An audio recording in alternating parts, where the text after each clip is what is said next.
오늘 하루도 말씀으로 승리하는 하루 되세요. 화이팅!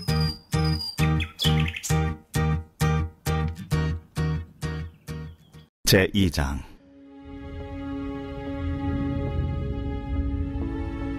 여호와의 사자가 길갈에서부터 복임으로 올라와 말하되, 내가 너희를 애굽에서 올라오게 하여 내가 너희의 조상들에게 맹세한 땅으로 들어가게 하였으며, 또 내가 이르기를 내가 너희와 함께한 언약을 영원히 어기지 아니하리니 너희는 이 땅의 주민과 언약을 맺지 말며 그들의 제단들을 헐라하였거늘 너희가 내 목소리를 듣지 아니하였으니 어찌하여 그리하였느냐? 그러므로 내가 또 말하기를 내가 그들을 너희 앞에서 쫓아내지 아니하리니 그들이 너희 옆구리에 가시가 될 것이며 그들의 신들이 너희에게 올무가 되리라. 여호와의 사자가 이스라엘 모든 자손에게 이 말씀을 이르매 백성이 소리를 높여 운지라. 그러므로 그곳을 이름하여 복임이라 하고 그들이 거기서 여호와께 제사를 드렸더라.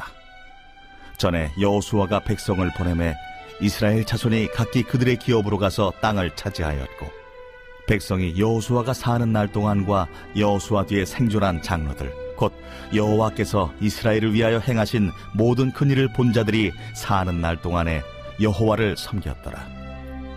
여호와의 종 눈의 아들 여호수아가 110세에 죽음에 무리가 그의 기업의 경내 에브라임 산지 가스산 북쪽 딥낫 헤레스에 장사하였고, 그 세대의 사람도 다 그 조상들에게로 돌아갔고, 그 후에 일어난 다른 세대는 여호와를 알지 못하며 여호와께서 이스라엘을 위하여 행하신 일도 알지 못하였더라. 어제 우리가 보았던 말씀 중에 하나님께서 가나안 땅의 주민과 언약을 맺지 말라는 말씀을 어기고 요셉 가문이 베델 성읍의 한 사람과 언약을 맺었다는 말씀을 드렸습니다. 오늘 본문은 그 부분에 대해서 지적하고 있습니다. 1절에 보면 하나님은 이스라엘을 애굽에서 올라오게 하셨습니다. 애굽에서 종살이하던 자들을 출애굽시키셨고 이스라엘의 조상들에게 맹세하신 그 가나안 땅으로 들어가게 하셨습니다. 하나님께서 이스라엘 백성들을 사망의 자리에서 생명의 자리로 구원해 주셨습니다. 그리고 그들과 함께한 언약을 영원히 어기지 않겠다고 하셨습니다. 2절을 보면 그 땅의 주민과 언약을 체결하지 말 것과 그들의 제단을 헐라고 하신 명령에 대해서 이스라엘 백성들은 하나님의 목소리를 듣지 않았다고 하십니다. 신명기 7장 2절에 보면 하나님은 가나안 족속을 진멸하라고 분명히 말씀하셨습니다. 그런데 이스라엘 백성들은 하나님의 말씀에 순종하지 않았습니다.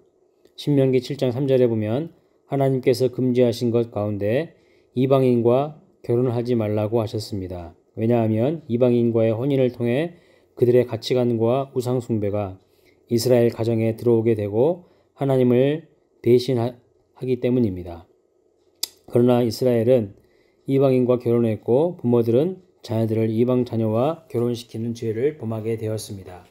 결국 가나안 땅에 들어가기는 했지만 하나님과 맺는 언약을 중요하게 여기지 않고 이방인들과 가나안 족속들과 맺은 언약으로 인하여서 그들은 심한 어려움에 처하게 될 것임을 말씀합니다. 하나님의 마음이 어떠셨을까요? 이스라엘에게 심한 배신감을 느끼지 않으셨을까요?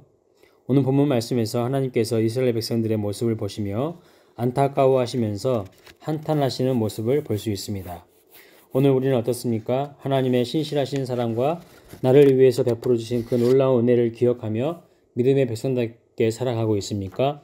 그들이 하나님의 말씀대로 순종하지 못하고 왜 가나안 주민들과 약속을 체결하고 혼인을 하게 되고 그 땅의 사람들을 쫓아내지 못했습니까? 그들의 편의와 이익을 위해서 남겨둔 것입니다. 그러나 하나님은 오히려 그것들로 인해서 올무와 가시가 될 것이라고 하십니다. 그리고 하나님께서 그들을 쫓아내지 않을 것이라고 하십니다.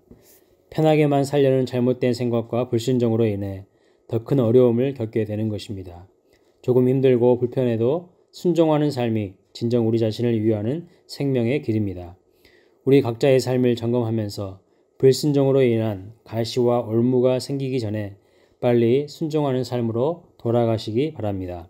하나님께서 그들의 불순종으로 인해 오히려 가나안 주민들이 가시와 올무가 될 것이라고 하자 4절과 5절 말씀에 이스라엘 백성들의 반응은 무엇입니까?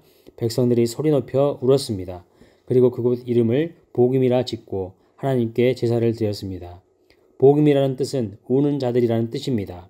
그런데 정말 그들의 울음과 통곡이 진정한 회개였을까요? 이후에 그들의 삶을 보면 진정한 회개가 아니었다는 것이 드러납니다. 회개는 단순히 감상적인 차원에서 머물지 않고 우리의 가치관과 삶이 달라지는 것입니다. 행동이 구체적으로 변화되는 것입니다. 그런데 잠깐 여호와의 사자를 통해서 책망을 받은 것에 대해서 그때는 소리 높여 울고 제사를 드렸는지 모르지만 그들의 삶은 달라진 것이 전혀 없었습니다. 오늘 우리가 드리는 회개의 기도와 예배의 진실성은 예배 후에 어떤 태도와 행동으로 나타나는지에 따라서 증명되는 것입니다. 주님은 우리에게 회개에 합당한 열매를 맺으라고 하십니다.